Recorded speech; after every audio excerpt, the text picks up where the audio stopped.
السلام عليكم ورحمة الله وبركاته.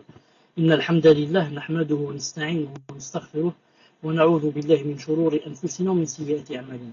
من يهده الله فلا مضل له ومن يضلله فلا هادي له.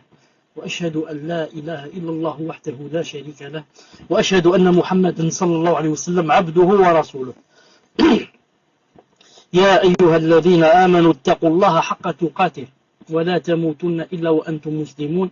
يا أيها الناس اتقوا ربكم الذي خلقكم من نفس واحدة وخلق منها زوجها وبث منهما رجالا كثيرا ونساء واتقوا الله الذي تساءلون به والأرحام إن الله كان عليكم رقيبا. يا أيها الذين آمنوا اتقوا الله وقولوا قولا سديدا يصلح لكم أعمالكم ويغفر لكم ذنوبكم ومن يطع الله ورسوله فقد فاز فوزا عظيما. ألا إن أصدق الكلام كلام الله وخير الهدي هدي محمد صلى الله عليه وسلم وشر الأمور محدثاتها وكل محدثة بدعة وكل بدعة ضلالة وكل ضلالة في النار. أما بعد, en cette soirée du mercredi 9 Jumada Thani 1432 l'Hégire, ce qui correspond, Inch'Allah Ta'ala, au 3 juin de 9.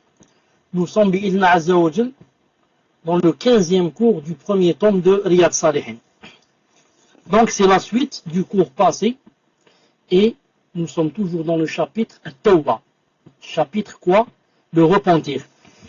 Et nous avons vu, vous avez écouté, entendu, que les savants disaient que pour que Allah Ta'ala accepte la Tawba d'une personne, il faudrait remplir 5 conditions. On a parlé de 2 ou 3 conditions et il reste 2 conditions. On va résumer vite ce qu'on a dit. La première condition, c'était la sincérité.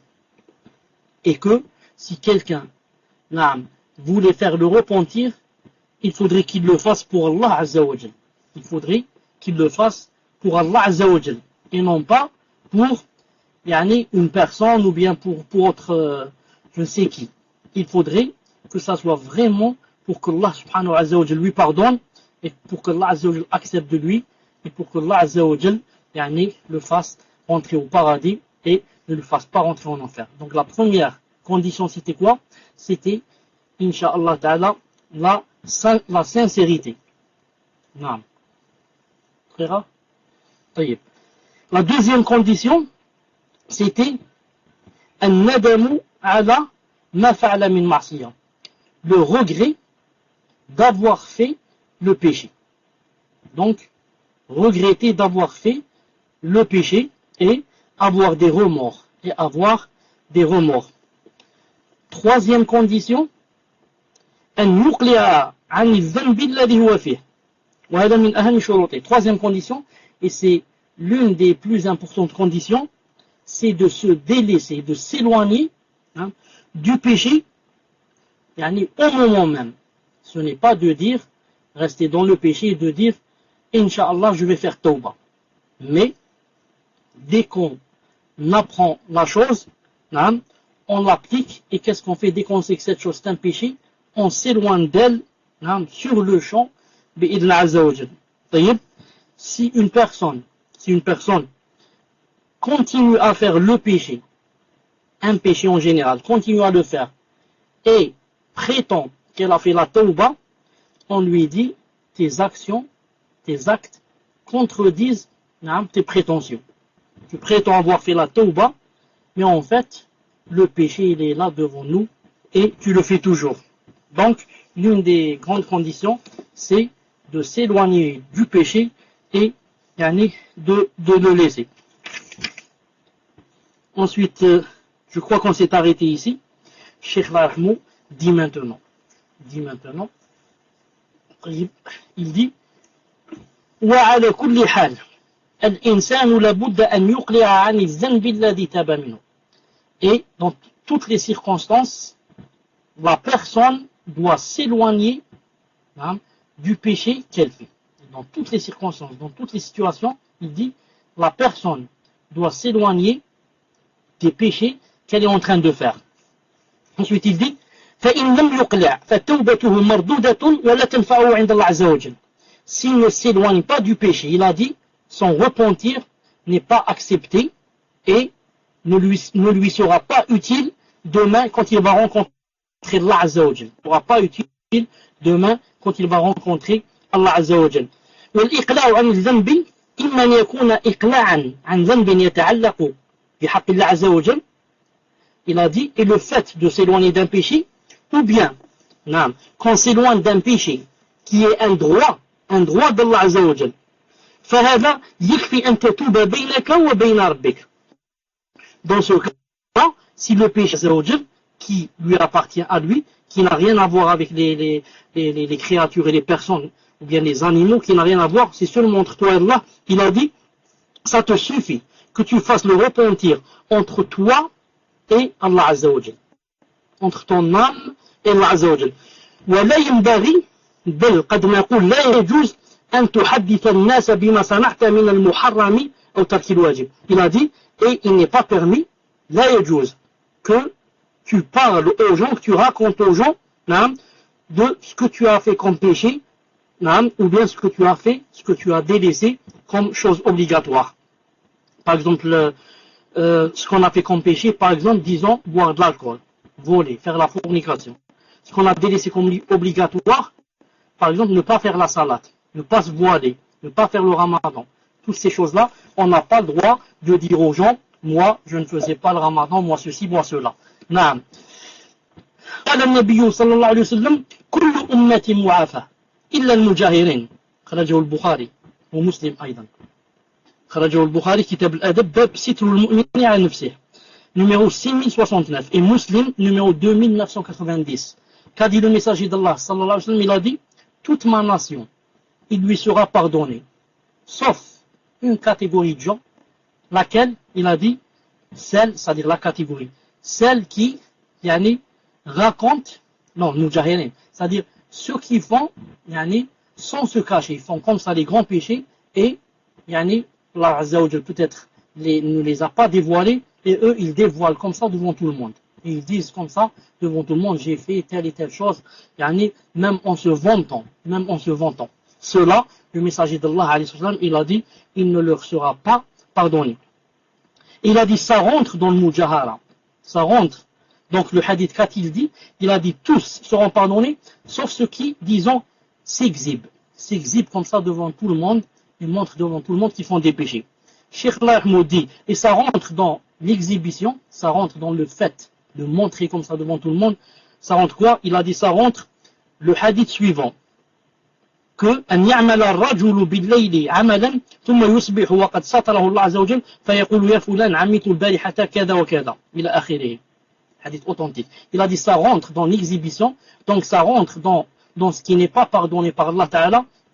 La personne qui fait quelque chose la nuit, ensuite, quand elle se lève le matin, elle va dire, ya fulan, et toi, un tel, hier j'ai fait telle et telle chose. Hier j'ai fait telle et telle chose qui est haram. Bien le contraire est vrai aussi. Qu'il fasse les choses le matin, et la nuit, il va dire, quand il rencontre ses amis, aujourd'hui j'ai fait telle et telle chose, aujourd'hui j'ai fait telle et telle chose de haram. Naam. إلا أن بعض العلماء قال إذا فعل الإنسان ذنبا فيه حد فإنه لا بأس أن يذهب إلى الإمام الذي يقيم الحدود مثل الأمير ويقول إنه فعل الذنب الفلاني ويريد أن يطهره منه. Donc, Cheikh a dit que si c'est une chose, si c'est le péché, c'est entre nous et Allah Azza wa Jal, un droit à lui, il a dit, il vaut mieux faire la tauba entre nous et Allah subhanahu wa ta'ala. C'est pas la peine de dire aux gens. Il a dit, sauf que certains savants voient que si la personne qui vient de faire un péché, et ce péché, comment on dit en français, ce péché, c'est un had, c'est-à-dire, il contient, un châtiment dans cette dunya, comme par exemple lapidation, comme par exemple le fait d'être fouetté, comme le fait, ces choses-là, où il y a, la lapidation par exemple, où il y a par exemple le fait d'être flagellé et frappé. Dans ce cas, il a dit, certains savants voient que c'est permis, à cette personne lui est permis qu'elle aille chez le gouverneur. Chez le gouverneur, celui qui commande, par exemple, bien sûr, il part d'un pays musulman, par exemple au tribunal, et qu'ils disent au juge, par exemple, que j'ai fait tel et tel péché. Et je voudrais que vous me purifiez. Le purifier. S'il a fait la zina, le purifier, c'est quoi? C'est le frapper son coup de fouet. S'il était marié, on le lapide jusqu'à la mort. S'il a parlé sur quelqu'un, c'est la médisance, 80 coups de fouet, et comme ça. Mais il a dit, il a dit, et malgré cela, le meilleur pour lui, c'est que, il laisse ça entre lui et Allah Azza wa Jal. نعم, il a dit, c'est le meilleur.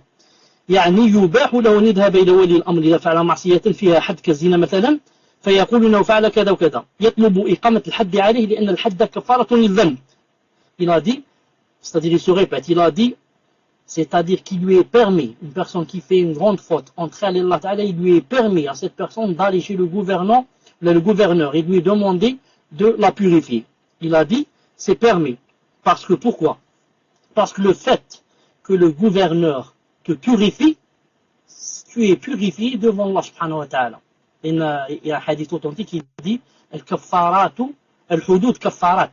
Hadith authentique. Il a dit al-hudud, les châtiments qu'il y a ici dans cette vie, qui sont faites par le gouverneur, le tribunal, etc. Il a dit, ce sont des kaffarat, ce sont des expiations. Elles t'expient ce que tu as fait. Tu vas rencontrer demain Allah Azza wa Jal comme si tu n'avais pas fait la chose. Il a dit, quant aux autres péchés, c'est pas la peine d'aller au gouverneur. Cache-la, ne les dévoile pas aux gens, comme Allah Azza wa Jal ne t'a pas dévoilé. Il a dit la même chose pour la zina, etc. Cache au maximum par rapport à quoi? Par rapport aux gens qui ne sont pas les gouverneurs et qui ne sont pas les responsables. C'est-à-dire, si quelqu'un a fait la zina, il lui est permis qu'ils disent aux responsables de le purifier. Mais s'il n'y a pas de responsable, par exemple, ou là il n'a pas l'intention d'aller aux responsables, alors qu'ils ne le disent pas aux autres. ما دمت أنك قد تبت فيما بينك وبين الله عز وجل فإن الله تعالى يقبل التوبة عن عباده ويعفو عن السيئات. Tant que entre toi et Allah Azza wa Jal, tu as fait la tauba, Allah Azza wa Jal accepte la tauba et annule les péchés بإذن عز وجل. أما maintenant, autre cas. أما إذا كان الذنب بينك وبين الخلق. Maintenant, si le péché c'est entre toi et les gens. نعم. فإن كان مالا, si c'est de l'argent par exemple, فلا بد أن تؤديه إلى صاحبه. Il faudrait que tu le rendes par exemple à son propriétaire après avoir fait de la tauba, si tu le lui as volé, ou si tu l'as escroqué, ou si tu l'as dupé, rusé. Il faut, pour que Allah Ta'ala accepte ta tauba, que tu rendes l'argent volé à son propriétaire. ولا تقبل التوبة إلا بأدائه. Et Allah Ta'ala n'accepte pas la tauba si tu ne remplis pas cette condition qui est de rendre l'argent volé à son propriétaire. مثل exemple أن تكون قد سرقت مالا من شخص وتبت من هذا. Il a dit comme si tu as volé de l'argent de quelqu'un et tu vas faire la tauba. فلا بد أن توصل المسروق إلى المسروق منه. Dans ce cas, tu es obligé que tu rendes la chose volée à la personne volée. Tu es obligé que tu rendes la chose volée à la personne volée. أو جحدت حقا لشخص. Ou bien une personne, tu sais qu'elle a un droit. Et tu renies ce droit. Tu renies son droit. كأن يكون في ذمتك دين لإنسان وأنكرته. Par exemple, tu dois une certaine somme à une personne. Et maintenant la personne te dit, donne-moi mon haq, donne-moi mon argent. Tu lui dis, c'est impossible.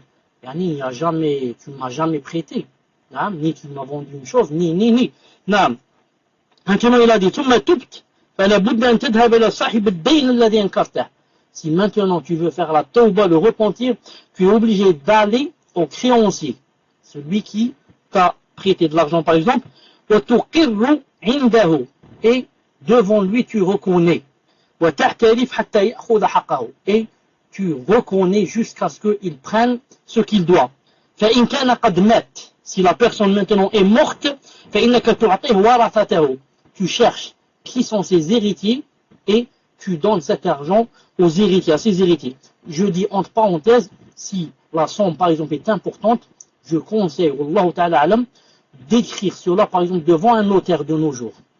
Ou bien à la rigueur devant 2 témoins sur papier. Car demain, si tu vas rencontrer, par exemple, ses héritiers, ils vont te dire, Naam, tu devais de l'argent à notre père, etc. Tu vas dire, j'ai donné cet argent à votre frère. Ils vont dire, son frère, leur frère va dire, non, tu ne m'as jamais donné, ou là, il a quitté le pays, ou là. Donc, c'est mieux d'avoir une preuve, comme ça, écrite, par exemple. Naam. فإن لم تعرفهم, si tu connais pas les héritiers, أو غاب عنك هذا الرجل ولم تعرف له مكانا, ou bien la personne qui t'a prêté de l'argent, tu ne sais plus où elle est, ni dans quel pays elle se trouve. فَتَتَصَدَّقْ بِهِ عَنْهُ تَخَلُّصٌ مِنْهُ. Dans ce cas, c'est très facile. Qu'est-ce que tu fais? Tu donnes cet argent en aumône, avec l'intention que ce n'est pas pour toi, mais c'est pour la personne. Tu mets dans ton cœur que je donne cet argent pour telle personne qui m'a prêté cet argent. Qui m'a prêté, ou bien, par exemple, qui m'a vendu une chose et que je n'ai pas payé. Et comme ça, Mohim, c'est un dain, c'est-à-dire une dette. أما إذا كانت المعصية التي فعلتها من البشر مع البشر ضربا وما أشبهه. Maintenant, si le péché que tu as fait, ce n'est pas de l'argent, ce n'est pas de l'argent, mais par exemple, tu as frappé quelqu'un. Supposons que tu aies frappé, battu quelqu'un, par exemple. فاذهب إليه. Il a dit, pars chez lui. Alors, va chez lui. ومكنه من أن يضربك مثل ما ضربته. Va chez lui et demande de lui qu'il te frappe exactement comme tu l'as frappé. إن كان على الظهر فعلى الظهر. Si tu l'as frappé, par exemple, avec un bâton sur le dos, tu prends un bâton, tu lui dis, voilà mon dos. وإن كان على الرأس فعلى الرأس. Si tu l'as frappé sur la tête, alors donne-lui le bâton, tu lui dis, frappe-moi sur la tête. وفي أي مكان ضربته فليقتص منك. Ou bien dans une autre partie du corps. Dans ce cas, il doit te frapper dans la même partie du corps où tu l'as frappé. Dans la même partie. C'est interdit. Tu le frappes par exemple sur la tête, il te frappe sur le dos. Il faut qu'il te frappe lui aussi sur la tête. Bien sûr. Sauf bien sûr s'il se désiste. S'il se désiste et il dit par exemple, je voudrais juste te donner une petite tape sur ton pied par exemple. Le bas des pieds. Ça c'est à lui. Ou bien il te dit, je frappe pas du tout. Ça c'est à lui. Mohim, l'essentiel c'est quoi? L'essentiel, tu lui as dit, frappez-moi dans l'endroit où je vous ai frappé. Quel est le délit? Le délit, c'est que Allah Ta'ala dit dans le Coran, وَجَزَاءُ سَيِّئَةٍ سَيِّئَةٌ مِثْلُهَا. Shura 40. La sanction d'une mauvaise action est une mauvaise action identique. La sanction d'action est une mauvaise action identique. Comme ça, a dit Allah Azza wa Jal. Il a dit encore, فَمَنْ اعْتَدَى عَلَيْكُمْ فَاعْتَدُوا عَلَيْهِ بِمِثْلِ مَا اعْتَدَى عَلَيْكُمْ. Tawbah 194. Et quiconque vous a lésé, vous a transgressé, alors lésez-le. Faites-lui du mal. Transgressez-le, exactement comme il vous a fait du mal, ou bien comme il vous a transgressé. Baqara 194. وَإِنْ كَانَ بِقَوْلٍ. Maintenant, si le mal qu'on a fait à une personne, c'est un mal verbal. Verbal, ça veut dire, on a dit quelque chose. On a dit de lui, par exemple, quelque chose. Maintenant, c'est une parole. Ce n'est plus de l'argent, ce n'est plus, on l'a frappé, mais c'est une parole, par exemple. Qu'est-ce qu'on va faire? Quand, par exemple, il a dit, Cheikh dit, par exemple, quand, par exemple, tu l'as insulté devant les gens. Ou bien tu l'as grondé comme ça devant les gens. Ou bien tu l'as injurié. Espèce de telle et telle chose. Tu l'as injurié. Alors tu es obligé, pour que Allah Ta'ala accepte la tawbah, que tu partes chez cette personne. Et que tu lui demandes quelle est la solution la plus adéquate pour qu'il te pardonne. حتى لو قال لا أسمح لك إلا بكذا وكذا من الدراهم فأعطه. Subhanallah al-Azim. Il a dit Cheikh Lahmou, même si la personne va dire, moi je ne peux pas pardonner ce que tu m'as fait, c'est trop grave ce que tu as dit, mais je te pardonne si tu me donnes telle et telle somme. Je te pardonne si tu me donnes 1000 € pour que je te pardonne. Il a dit Cheikh Lahmou, ici, tu es obligé de lui donner. tu es obligé de lui donner. L'essentiel, tu peux négocier avec lui. Tu peux dire 1000 c'est beaucoup. Et moi j'étais sous la colère, etc. Et tu sais qu'aujourd'hui je ne travaille pas. Allah bien, je ne peux te donner que 100. Je n'ai que 100 euros avec moi. Et encore ces 100 euros, je vais faire une récolte pour te les ramener.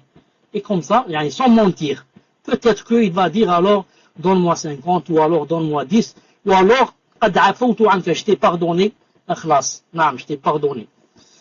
Il a dit, maintenant, si ce que tu lui as fait comme mal, c'est une médisance, par exemple, une médisance. Ce n'est pas tu l'as insulté ou tu l'as injurié devant les gens. C'est une médisance. C'est-à-dire, tu as parlé de lui en son absence dans des choses qu'il n'aimerait pas entendre. Et, bien sûr, la médisance, c'est dans des choses qui existent en lui. Vous savez ce que c'est la médisance? C'est que tu dises quelque chose qui est en lui, qui existe. Mais, si tu dis, mais la personne est absente, c'est tout, la personne est absente. Et que si elle était présente et elle l'aurait entendu, elle ne l'aurait pas accepté. C'est ça la médisance. Mais maintenant, si tu dis de lui des choses qui n'existent pas, tu dis par exemple que c'est un voleur alors qu'il ne vole pas, tu dis que c'est un buveur alors qu'il ne boit pas, etc. Dans ce cas, c'est un bouhtan, c'est plus grave. Dans ce cas, tu as fait la médisance et tu as fait quoi? Et tu as fait, et tu as monté. Al-Muhim. Et pour dire la vérité,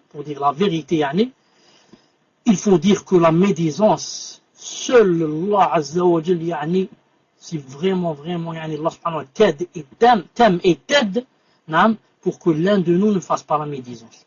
C'est vraiment difficile, il faut vraiment être pieux. Ceux qui ne font pas la médisance de nos jours, wallahu alam, se comptent sur les bouts des doigts. Ce sont les savants, ce sont les pieux, ce sont les bien-aimés d'Allah, les saints. Sinon, il faut dire qu'en général, en masse, la plupart font quoi? Font la médisance. Vous allez dire la médisance? Non, la médisance, quand tu dis seulement, comme a dit Aïcha radiallahu ta'ala anha, elle a dit d'une des épouses du messager de Allah, si je ne me trompe pas, de Safiya, elle a dit qu'elle était petite de taille, c'est tout. Regardez, petite de taille. Qu'a dit le messager de Allah? Il a dit, si ce que tu as dit, la phrase, on l'aurait mélangé avec la mer, elle l'aurait rendu, subhanallah al-azim, elle aurait rendu tout salé, ou quelque chose comme ça. La mazajitha. Regardez, dire d'une personne seulement absente que quoi? Qu'elle est petite de taille. Qui de nous ne parle pas des personnes absentes en disant, par exemple, X est petit de taille, ou bien X a, je ne sais pas, tel et tel petit défaut. Subhanallah al-azim. Naam. طيب. فهذه اختلف فيها العلماء. Il a dit maintenant, quand tu parles d'une personne absente, tu parles d'une personne absente en citant un de ses défauts, il a dit, dans cette chose, les savants ont divergé. Certains ont dit, la budda an tadhhaba ilayh, tu es obligé d'aller chez la personne, wa taqula lahu ya fulan, et tu lui dis, oh toi, antab, inni takallamtu fika 'inda an-nas, j'ai parlé de toi devant les gens en ton absence. Fa arjuka an tasmaha 'anni wa tuhallilani, je te supplie ou là te prie de me pardonner et de m'excuser. Certains ont dit comme ça. Wa qala ba'd al-ulama, et d'autres ont dit, la tadhhab ilayhi, ne va pas chez cette personne sur laquelle tu viens de parler. Bal fihi tafsil, mais il y a des détails. Comment cela?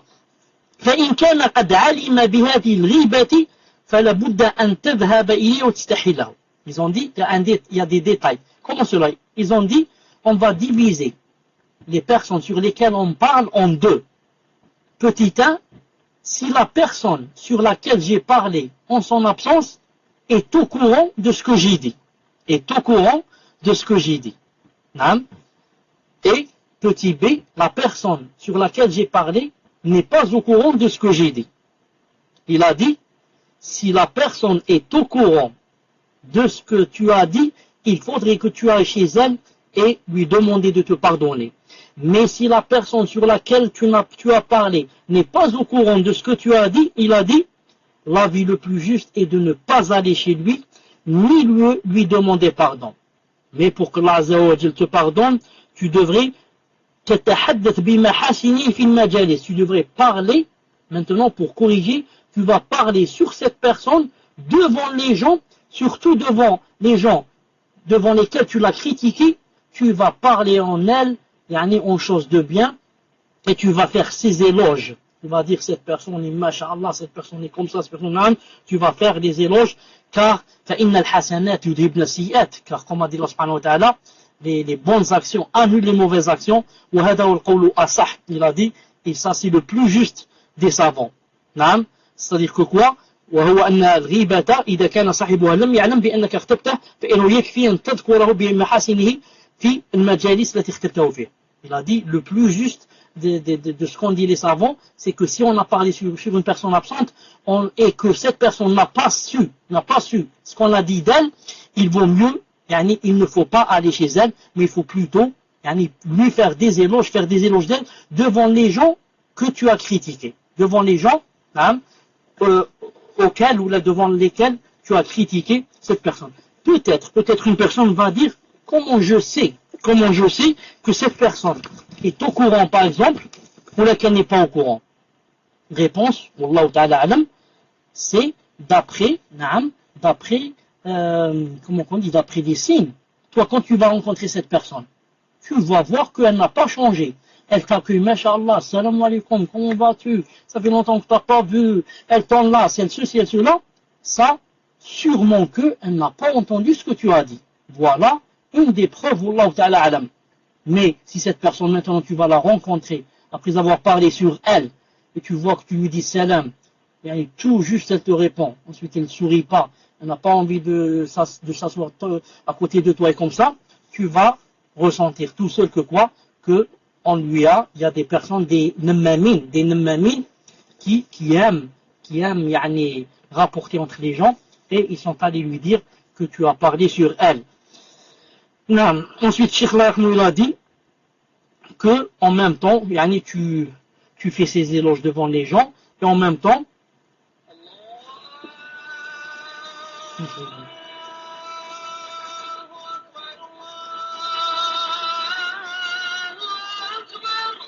Allahu Akbar.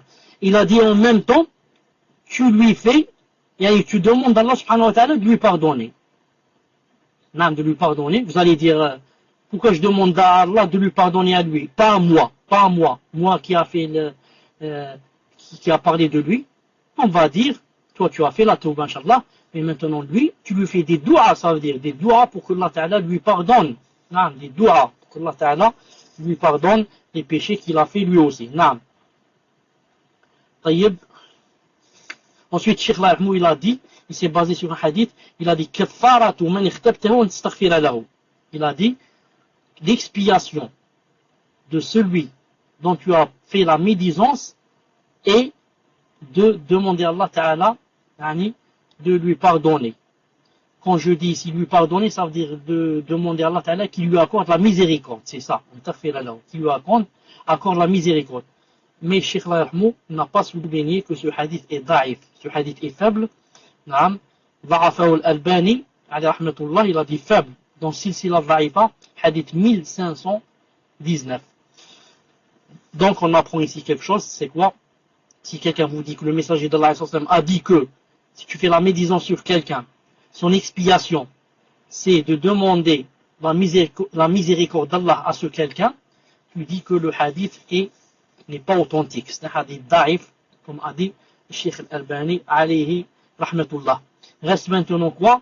Reste la 4e et la 5e condition, bi'idhnillahi azza wa jal, qu'on va laisser, inshallah ta'ala, qu'on va laisser pour taïb. Je préfère, inshallah ta'ala, qu'on laisse ces deux conditions pour le prochain dars, bi'idhnillahi ta'ala. Car comme vous avez entendu, c'est salat al-isha ici. Donc on va se rencontrer, inshallah ta'ala, après salat al-isha. Si vous pouvez préparer vos questions, inshallah ta'ala, rapidement, sinon pour nous aider aussi, vous pouvez, pour les frères par exemple qui ont la question, ils prennent le micro directement, au lieu d'écrire. Celui qui a le micro, il prend le micro directement, Inch'Allah Ta'ala. Ou bien si c'est une sœur, qu'est-ce qu'elle fait?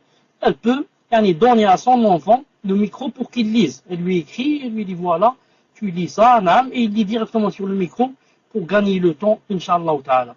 On se rencontre, Inch'Allah Ta'ala, dans 20 minutes à peu près.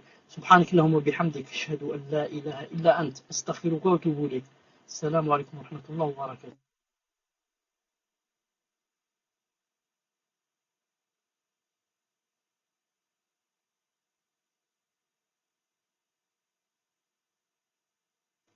Salam alaikum. On va passer aux questions, Inch'Allah. Je vais prendre la première question de Paul Talk. Salam alaikum wa rahmatullahi wa barakatuh. Qu'Allah vous préserve, Shir. Je voulais savoir, est-ce qu'il existe une preuve concernant le fait de sortir de chez soi du pied gauche, ainsi que sur le fait de sortir du pied droit des toilettes, car je le fais, mais je n'ai aucune source. Qu'Allah vous garde, Shir. Wa alaykum salam wa rahmatullahi wa barakatuh. Alhamdulillah. Alhamdulillah. En ce qui concerne le fait de sortir de la maison avec le pied droit, je ne me rappelle pas maintenant un hadith. Je ne me rappelle pas un hadith qui dit on sort de la main du pied droit. Je me rappelle que le messager d'Allah disait qu'en sortant de la maison, on dit par exemple Bismillah, attendez. توكلت على الله ولا حول ولا قوة إلا بالله اللهم إني أعوذ بك أن أضل أو أضل أو أزل أو أزل أو أظلم أو أظلم أو أجهل أو يجهل علي. Pour le pied droit, il n'y a pas dans ce hadith. Je vais chercher après s'il y a quelque chose dans un autre hadith que peut-être qui ne me vient pas peut-être maintenant à l'esprit. Maintenant, quant aux toilettes, Abu Marwan, s'il a dit, naam, cite-le, Inch'Allah Ta'ala, moi je l'ai oublié. Écris-le, Inch'Allah. Quant aux toilettes, Inch'Allah Ta'ala, il n'y en a pas. Quant aux toilettes, il n'y en a pas, mais les savants ont dit que, puisqu'il y a un hadith qui dit que pour rentrer à la mosquée, on rentre du pied droit et on sort du pied gauche. Et puisque la mosquée, c'est la maison d'Allah Azza wa Jal, ils ont dit par sens opposé, quand on va rentrer aux toilettes, qui est la maison du shaitan, on va rentrer avec quoi? On va rentrer avec le pied gauche et sortir avec le pied droit, comme ça. Mais il n'y a pas un hadith qui dit que dans les toilettes, on rentre avec le pied droit, on rentre avec le pied droit, on rentre avec le gauche et on sort avec le pied droit. Wallahu alam. Tfadal, Inch'Allah, le suivant. Je vais vous chercher, Inch'Allah Ta'ala, pour la prochaine fois, pour le fait de sortir de la maison. Naam. Tfadal, je vous laisse le micro sur le pal. Salam alaikum. La question à Ibrahim 8, je sais plus qui c'est qui l'a envoyé en PV. En tout cas, moi, je n'ai pas sa question. Donc, Abu Marwan. Okay. Il manque une partie de la question.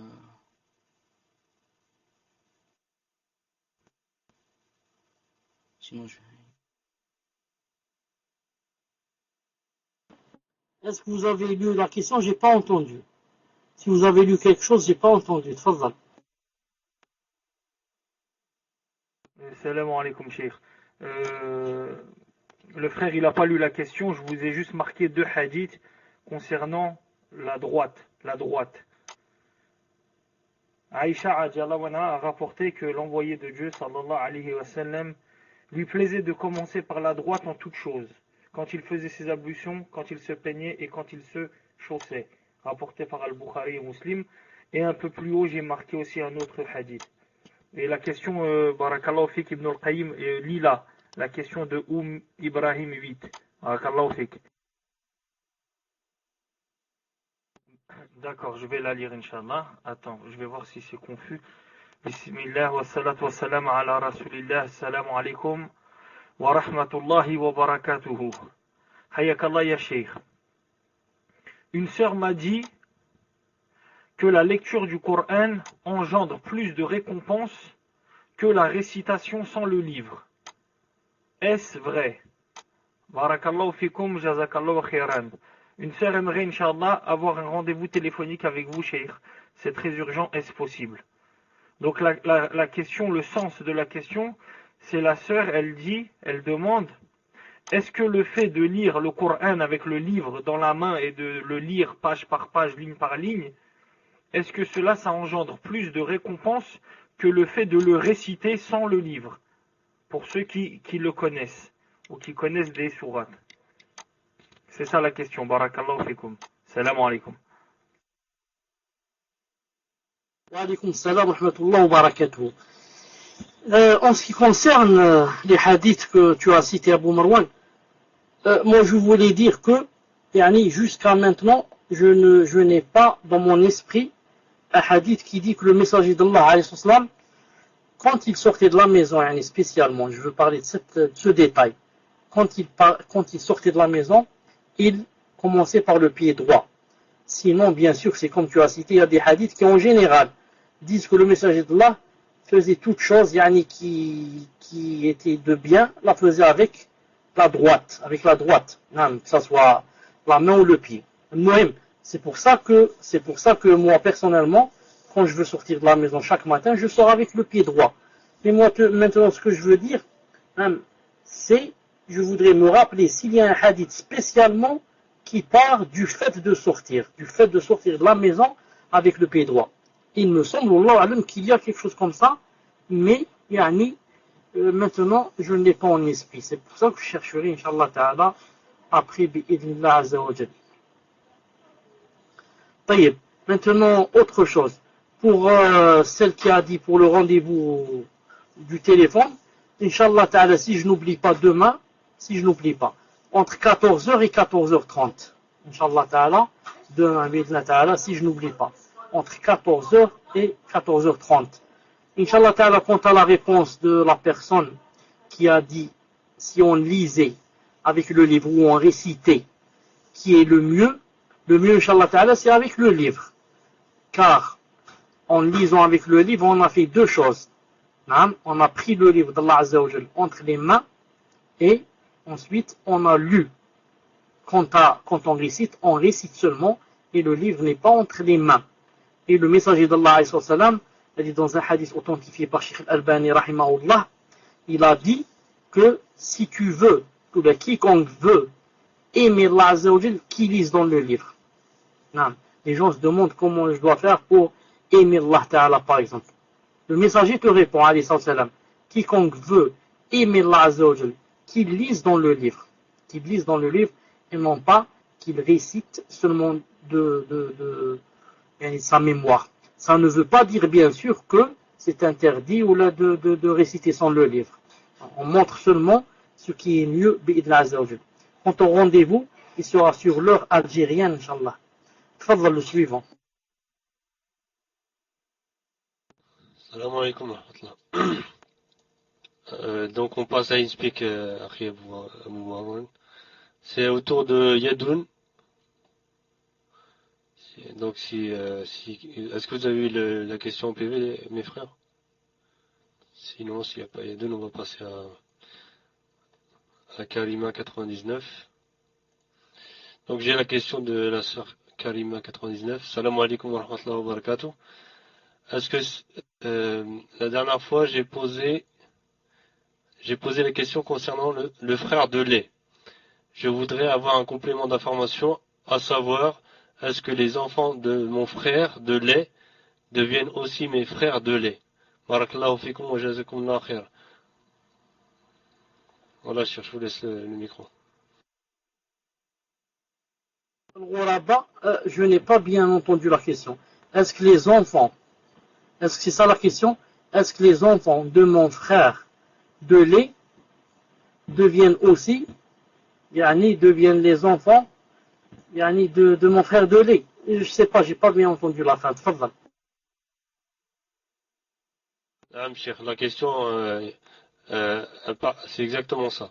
La personne demande si elle a des frères de lait, et est-ce que les enfants de ses frères de lait deviennent aussi automatiquement ses frères de lait aussi. Voilà, barakallahu fikum. Non, c'est normal. C'est normal. Si j'ai un frère de lait, non, si j'ai un frère de lait, maintenant ça dépend. Est-ce que c'est moi qui ai tété la poitrine de sa mère, ou bien c'est lui qui a tété la poitrine de ma mère pour devenir des frères de lait. Non, si c'est par exemple moi qui ai tété la poitrine de sa mère, donc ses enfants à lui et tous les autres enfants de cette femme, que ce soit de ce mari ou d'autres maris, je deviens qui? Je deviens leur oncle. Je suis leur oncle, je suis le frère de leur mère. Naam. Et si c'est le contraire, naam, ce sont mes enfants à moi. Mes enfants à moi, par rapport, naam, si c'est par exemple une personne qui a tété, par exemple, la poitrine de ma mère, naam, donc elle, cette personne, qu'est-ce qu'elle devient? Elle devient, naam, par rapport à moi qui suis l'enfant aussi de cette mère, donc cette personne devient un frère de lait. Si cette personne a été ma mère, elle devient un frère de lait. Et ensuite, tous mes enfants à moi, non, c'est lui, c'est qui? C'est leur oncle. C'est leur oncle. Pourquoi? Parce qu'il est le frère de qui? Il est le frère de leur père. Naam. Fadlan, Inch'Allah, le suivant. Barakallahu fikum, Cheikh. C'est autour de, donc, alors juste un instant, excusez-moi. Alors tout à l'heure il y avait donc la sœur, je l'avais déjà, elle avait posé la question et puis elle a eu. Alors salam alaikum, c'est la sœur Ikhlas. Salam alaikum, je suis né de parents athées qui ne sont pas mariés à l'église, ni à la mairie. Ils m'ont eu alors qu'ils vivaient ensemble sans être mariés. Mais par la suite, ils se sont mariés à la mairie. Alors, est-il considéré comme étant mon père en islam? Barakallahu fikum, cheikh. Wa alaykum salam wa rahmatullahi wa barakatuh. Le ghuraba, pour ce que tu as écrit, c'est la mère de la sœur qui a allaité le cousin de cette sœur. Non. Faut dire que yani, je n'ai pas bien compris cette phrase et que si yani, vous voulez que je la comprenne, il faut donner un exemple. Il faut dire, par exemple, moi, etc., ma mère, etc. Sinon, c'est difficile de comprendre comme ça. Et j'ai peur que je comprenne faux. Ensuite, que je donne une réponse, d'après ce que j'ai compris, elle sera fausse. Al-Muhim.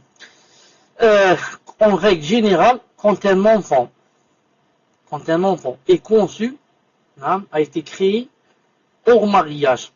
C'est-à-dire que ses parents étaient, par exemple, ne s'étaient pas mariés et ils ont eu cet enfant. Ensuite, ses parents se sont mariés. S'ils sont des koffars, ils se sont mariés à la mairie, ou bien à l'église, ou si ce sont des musulmans, ils sont mariés religieusement. Dans ce cas, l'enfant, qu'est-ce qu'il devient? Cet homme-là devient son père biologique. Et cette femme-là, qui l'a enfanté, devient et sera toujours sa mère. Même s'il se marie ou ne se marie pas. La mère, pour celle qui a enfanté l'enfant, elle est toujours sa mère, qu'elle se marie ou qu'elle ne se marie pas, avec laquelle elle a fait la zina. Mais pour le père, il restera, ou il sera un père biologique, il est tout le temps un père biologique, parce que c'est lui qui l'a eu avec son liquide. Mais, s'il se marie avec sa concubine, s'il se marie avec cette femme, la mère de cet enfant, alors cet enfant aura l'avantage de quoi? D'être un rabib. On appelle ça un rabib pour ce père et une rabiba pour ce père si c'est une fille. Qu'est-ce que ça veut dire rabib? C'est quand une femme par exemple se marie avec un homme, cet homme vient par exemple avec un enfant. Donc cette femme peut se dévoiler devant son enfant. Ou bien le contraire. Un homme se marie avec une femme, elle vient avec un enfant. Cet enfant peut se dévoiler devant cet homme. Pourquoi? Car c'est son beau-père, c'est sa belle-mère. Donc je dis à cette personne-là, puisque ton père, puisque cet homme, l'homme biologique, s'est marié maintenant avec ta mère, donc quoi? Donc, Inch'Allah, si tu es une femme ou bien une fille, tu peux te dévoiler devant lui. Pourquoi? Parce qu'il s'est marié avec ta mère. Si c'était pas marié, tu pourrais pas te dévoiler devant lui. Non. Si c'est pas compris, Inch'Allah, reprenez-moi. Tfadla, le suivant.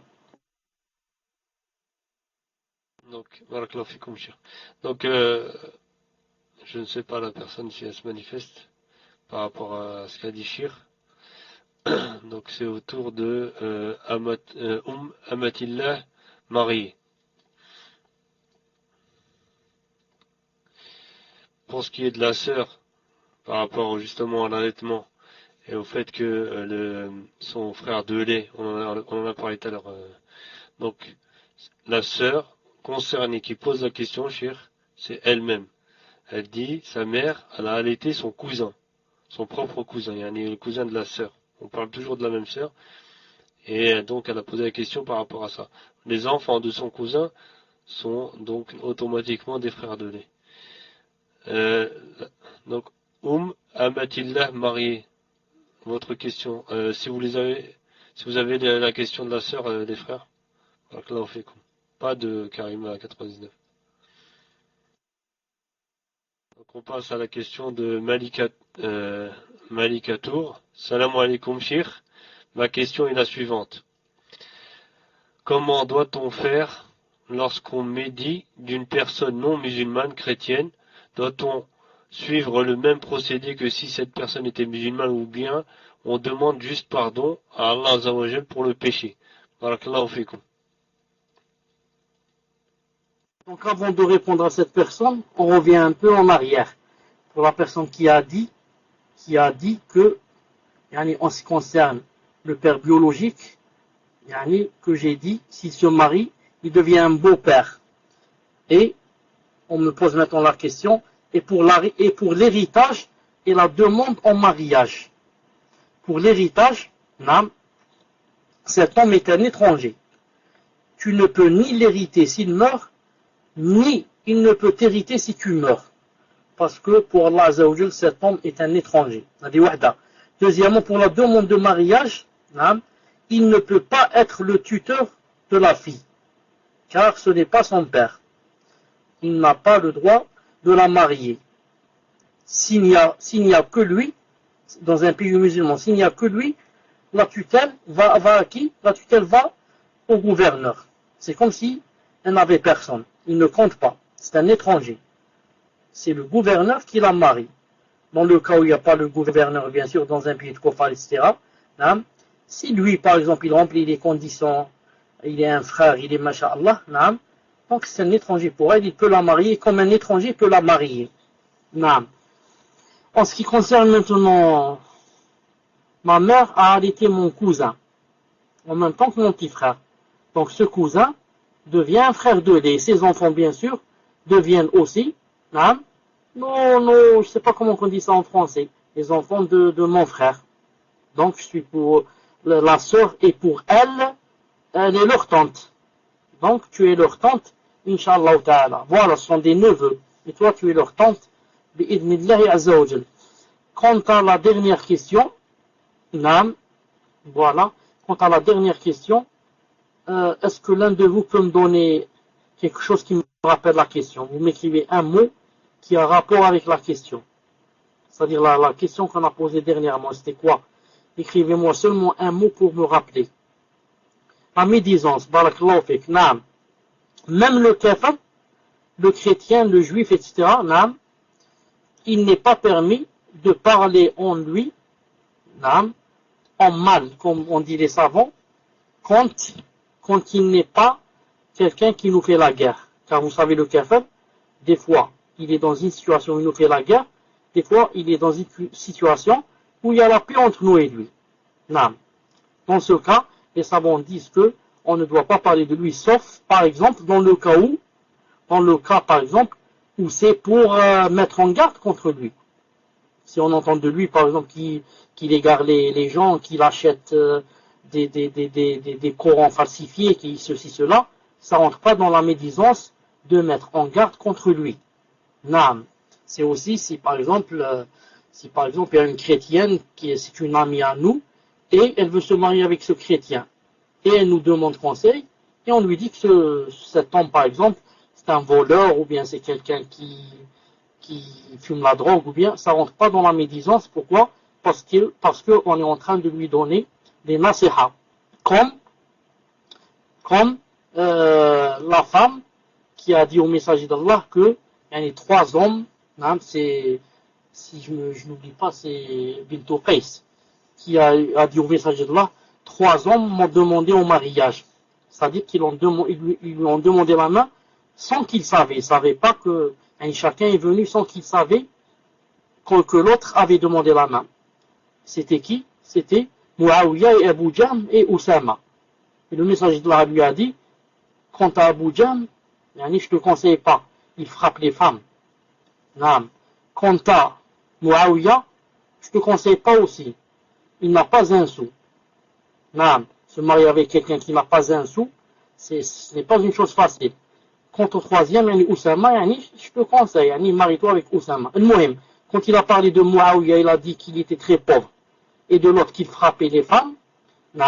Ce n'est pas de la médisance. Pourquoi? Ce sont des nasiha qu'on donne, des nasiha, des conseils. Tfadhal le suivant. Donc on va passer à InSpeak, Inch'Allah. Alors, c'est Souleyman. J'ai pas la question de la sœur Souleyman. J'ai une petite partie, mais il n'y a que le début et il n'y a pas la suite. Sinon, voilà. Donc la suite, je l'ai pas.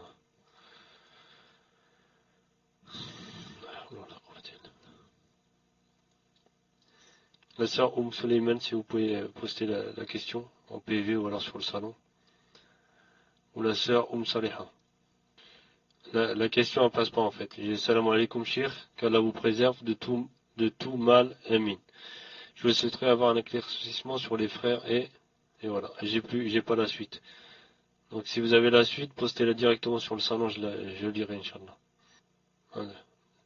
Donc ouais, je peux pas lire la suite.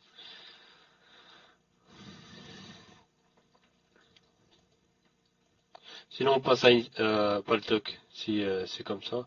La sœur alors Bint Ali, à vous s'il vous plaît, posez votre question. Tfadal Abu Tfadal. Salam alaikum. J'ai la question, Inch'Allah, et je voulais la poser personnellement, celle-là, parce qu'elle me fait penser à moi. Salam alaikum wa rahmatullahi wa barakatuhu, Cheikh. Qu'Allah Azza wa Jal, par sa grande miséricorde, continue à récompenser ses serviteurs décédés quand ils ont laissé des enfants pieux. Il y a des parents musulmans qui n'ont nullement éduqué leurs enfants, et ils ne leur ont pas appris la prière et l'islam, etc. Et malgré tout, Allah Azza wa Jal les a guidés, les enfants, et lui a fait don de la science. Est-ce que ces parents auront quand même cette récompense après la mort, alors qu'ils n'ont jamais été la cause de la piété de leur enfant? Non, ça c'est pas moi ça. Je répète la question, Cheikh. Allah Azza wa Jal, par sa grande miséricorde, continue de récompenser les serviteurs décédés qui ont laissé un enfant pieux. Mais il y a des parents musulmans qui n'ont pas éduqué leur enfant dans l'islam et ne leur ont pas appris la prière. Malgré cela, Allah Azza wa Jal a guidé ses enfants et leur a donné de la science. Est-ce que ces parents qui n'ont pas éduqué leur enfant dans l'islam et ne leur ont pas appris la prière auront quand même la récompense d'avoir des enfants pieux après leur mort, alors qu'ils n'ont pas été la cause de leur piété? Barakallahu fikum, Cheikh. Wa alaykum salam wa rahmatullahi wa barakatuh. Taïb, j'ai bien compris la question, elle est très claire, Inch'Allah Ta'ala. Vous savez que, comme a dit Allah subhanahu wa ta'ala, Allah subhanahu wa ta'ala yahdi man yasha. Vous savez que des fois, les parents, ils sont pieux et insistent pour que leurs enfants soient pieux et soient les meilleurs, et pour qu'ils leur apprennent le din, etc. Mais que des fois, ça ne marche pas. Dans beaucoup de cas, subhanallah al-azim. Ils insistent et il n'y a rien. Et des fois, les parents sont vraiment loin du din. et ne s'intéressent même pas à leurs enfants, ni ils parlent de din, ni, et masha'Allah, les enfants sont guidés, sont dans l'islam, dans l'application, dans le minhaj. Ça, c'est une faveur d'Allah subhanahu azza wa jal. Peut-être il y a des milliers de causes. La première raison, c'est bien sûr la grande grâce d'Allah azza wa jal. Mais des fois, il y a des doigts de gens qui ont fait peut-être des doigts à ses enfants. Enfin, peut-être que les parents ont fait un bien. Un autre bien. On est dans un voisin, je sais pas. Allah subhanahu wa ta'ala les a récompensés de cette chose. Al-Muhim, à partir du moment où les enfants sont devenus pieux, masha'Allah, même si les parents ne sont pas la cause, à partir de ce moment, quand ils vont faire des doigts, etc., dans leur salat, etc., à leurs parents, etc., ça va leur arriver, bi'idhnillah azza wa jal. Ça va leur arriver, bi'idhnillah azza wa jal. Pourquoi? Parce que, la grâce d'Allah azza wa jal est immense. La grâce d'Allah azza wa jal est immense. Sûrement que, pendant les années où ils ne les ont pas éduqués, s'ils sont restés des années à ne pas faire la prière, etc., tout cela, bien sûr, compte, dans les péchés des parents. Mais à partir du moment où Allah les a guidés, ils ont commencé à être pieux, etc. À chaque fois qu'ils font des doigts pour leur père, etc., ou leurs parents, ça va leur arriver, bi'idhnillah subhanahu wa ta'ala, car c'est la grâce d'Allah azza wa jal qui n'a pas d'infini. Wallah subhanahu wa ta'ala a'lam. Naam, tfadhal le suivant. Très bien, donc on passe à InSpeak, vu que tout à l'heure il n'y avait pas de... Donc c'est la question de Bent Ali. Salam alaikum wa rahmatullahi wa barakatuh. Dans le cadre d'une rencontre avec un prétendant au mariage, à quel moment doit être évoquée la maladie ou la possible future maladie, probabilité forte de cancer dans le futur, la qaddar Allah. Cela doit-il être évoqué à la première rencontre ou lors d'une seconde rencontre par exemple? Barakallahu fikum pour votre réponse. Tfaddal Cheikh. Wa alaykum salam wa rahmatullahi wa barakatuh. Naam. Il n'y a rien en islam qui dise c'est lors de la première rencontre ou lors de la deuxième. Mais disons que, laissons la première rencontre pour voir d'abord si on se plaît. Naam. Si on se plaît, et que ça va, alhamdoulilah, et qu'on veut aller plus loin, là on dit, Inch'Allah ta'ala, par exemple dans la deuxième rencontre, où là, on dit à la personne, ou là on lui envoie pour lui dire que telle et telle chose. Car si au préalable ça ne marche pas, donc c'est pas la peine de dire cette chose. Si la personne dit la première rencontre, ça ne marche pas, elle dit c'est pas mon genre, etc. Donc c'est pas la peine de dire de cette chose. Le moyen c'est quoi? Le moyen c'est de dire la chose avant l'acte de mariage, avant d'officialiser des choses bi'idhnillah azza wa jal. Que Allah azza wa jal guérisse nos malades. Que Allah azza wa jal guérisse tous nos malades. Tfadhal le suivant. Donc on passe à Paltalk, Amel, c'est pas Manel, c'est Amel. Alors j'ai pas la question. Donc les frères, si vous avez la question, vous la postez sur le salon, Inch'Allah. Abou Mouharoun, est-ce que tu as la question? Sinon. Salam alaikum wa rahmatullah. Cheikh, j'ai très mal au dos et je dois faire un scanner, pour lequel j'ai trouvé une femme médecin. Malheureusement, je ne saurai que le jour de l'examen si ses assistants seront des hommes ou des femmes. Est-ce que mon mal est une darura qui m'autoriserait à me déshabiller devant des étrangers ou non? Jazakumullah khair. Tfaddal Cheikh. Wa alaykum salam wa rahmatullahi wa barakatuh. Naam, c'est toi, Inch'Allah ta'ala, qui sais si ton mal vraiment te fait mal ou pas. Et en principe, le mal de dos, ce n'est pas une chose facile et simple. C'est pour ça que le jour où tu vas aller pour faire le scanner, il faut remarquer deux choses. La première, La première, c'est que si c'est possible, et il y a par exemple des hommes avec vous, si c'est possible, qu'il y ait par exemple un mahram avec toi, si c'est possible de dire, est-ce que je peux faire entrer mon mari avec moi, ou là mon frère, ou là mon fils, ou là. Si c'est possible. Et la deuxième condition, Inch'Allah Ta'ala, c'est que quand une femme se trouve dans la daroura avec un médecin, et que, par exemple, le médecin ce n'est pas une femme, à part que si elle peut, elle fait rentrer une autre personne, pour qu'il ne soit pas en tête à tête, si elle ne trouve pas au moins une femme, au moins elle fait rentrer une autre femme. L'essentiel, qu'elle ne soit pas en tête à tête avec le médecin. Ça, c'est dans le cas où c'est possible, bien sûr. Donc l'autre condition, c'est quoi? C'est de ne montrer que la partie que le médecin doit voir. S'il doit voir, par exemple, l'épaule, je lui montre seulement mon épaule. Je lui montre pas mon ventre. Non. S'il doit voir seulement mon ventre, par exemple, je lui montre la partie seulement qu'il peut voir. Par exemple, s'il doit voir du côté, par exemple, du ventre, c'est-à-dire du côté du nombril, je lui montre pas, par exemple, ma poitrine. Je n'enlève pas tout. Si je peux lui montrer seulement, par exemple, du côté du nombril. C'est un exemple. Non. Si je dois lui montrer tout, et mon buste, et donc je ne dois pas lui montrer, par exemple, mes jambes. Ça n'a rien à voir. Je ne déshabille que du côté que je dois lui montrer, bidna azawajal.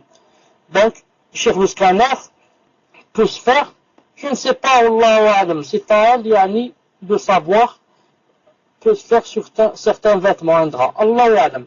Si le scanner peut se faire sur un drap du tissu léger, etc., elle doit au maximum, ne pas se déshabiller. Donc, Inch'Allah Ta'ala, si, comme elle vient de dire, il y a des hommes, etc., et qu'il n'y a que cette solution, ça rentre dans la daroura, Inch'Allah Ta'ala, à condition qu'elle prenne, comme conseil, ce que je lui ai dit. Naam. Tfaddal, le suivant.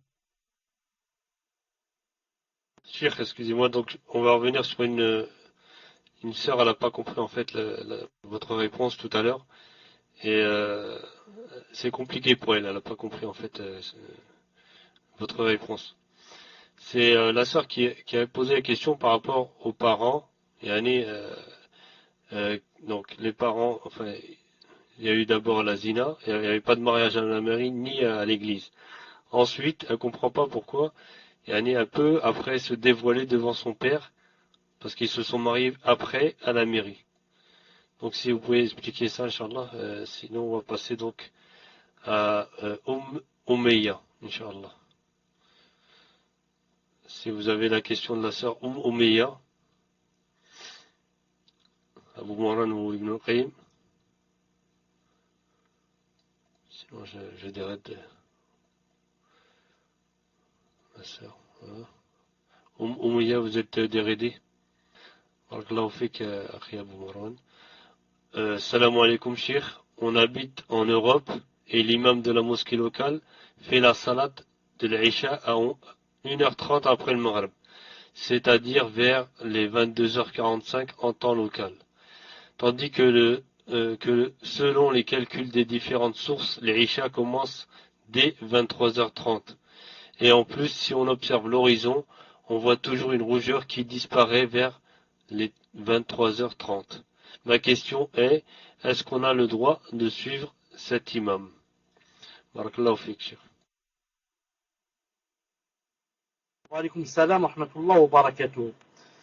Naam, si, comme a dit le messager d'Allah, quand on a des doutes sur une chose, da'ma yaribuk ila ma la yaribuk. Quand tu doutes d'une chose, et tu as, Inch'Allah Ta'ala, une autre solution devant toi, prends l'autre solution qui va apaiser ton cœur, plutôt que de dire, je vais prendre l'autre alors que j'ai des doutes et je ne sais pas si la salat va être acceptée ou pas. Non, puisque vous dites qu'il y a toute cette différence entre les deux salats, et que par-dessus le marché, ça reste toujours cette rougeur, cette chose rouge, non, il vaut mieux dans ce cas prendre de l'autre avis, non, où tout est devenu noir, pour faire la salat comme ça, vous la ferez, Inch'Allah Ta'ala, en ayant le cœur apaisé. Seulement, je voudrais dire, en ajoutant une chose, que ce n'est pas dans une ville, dans une grande ville, comme Paris ou la Marseille ou là une grande ville, qu'on peut en regardant par la fenêtre, on peut voir s'il y a la rougeur ou s'il n'y a pas. Pour voir ces choses, il faut être au bord de la mer, ou bien dans une montagne, ou dans un désert. Car dans les grandes villes, il y a beaucoup de lumière et beaucoup de lampadaires, hein, qui te montrent comme ça des choses, rouges, etc., alors que peut-être il fait noir. Allah Azza wa Jal a'lam.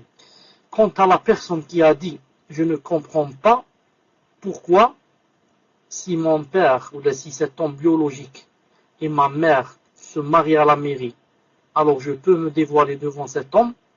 Alors, pour qu'elle comprenne, on va lui dire « Lorsque cet homme biologique se marie à la mairie ou à l'église avec ta mère qui est aussi athéo-chrétienne, ça veut dire que ils ne sont plus dans la fornication. Pourquoi?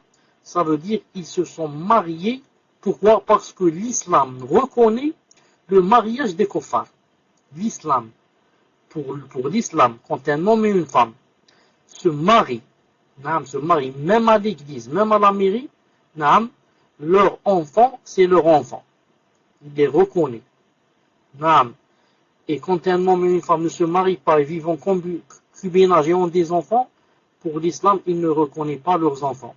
Dalil, la preuve, tous les kuffars qui se sont, qui vivaient autrefois autant du kufr et qui étaient mariés, jamais le messager d'Allah, quand ils sont rentrés en islam, n'a demandé à un kafir d'aller refaire l'acte de mariage.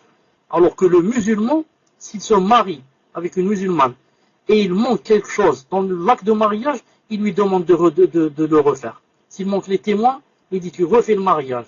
S'il demande le tuteur, tu refais l'acte de mariage. Et pour les kuffars, subhanallah al-azim, Allah Azza wa Jal a voulu il accepte à condition qu'il se marie. Donc cet homme, en se mariant avec ta mère à la mairie, khlas, tu es devenu, si tu es une fille, tu es devenue la belle-fille de cet homme. Et tu peux te dévoiler devant lui et il ne pourra jamais te marier, jamais se marier avec toi. Tu seras toujours un mahram pour lui. Naam. Tfadl, Inch'Allah, le suivant. Donc on passe à Minhaj 25 on a oublié tout à l'heure. À Fonari. Donc la question, Cheikh, c'est Salam alaikum, Cheikh. Pouvez-vous m'expliquer le hadith à la fin des temps, lorsque Sidna Isa descendra, il tuera l'antéchrist, brisera la croix et tuera le porc. Barakallahu fikum. Tfaddal, Cheikh. Qu'est-ce qu'il veut que j'explique de ce hadith? Qu'est-ce qu'il veut exactement que j'explique de ce hadith? Qu'est-ce que ça veut dire qu'il descendra, brisera la croix, etc. Qu'est-ce qu'il veut que j'explique? Dis-le-moi. Donc j'attends la réponse du frère Cheikh. Donc il comprend pas, en fait, il veut que vous lui expliquiez la signification de briser la croix et tuer le porc. Voilà, Cheikh.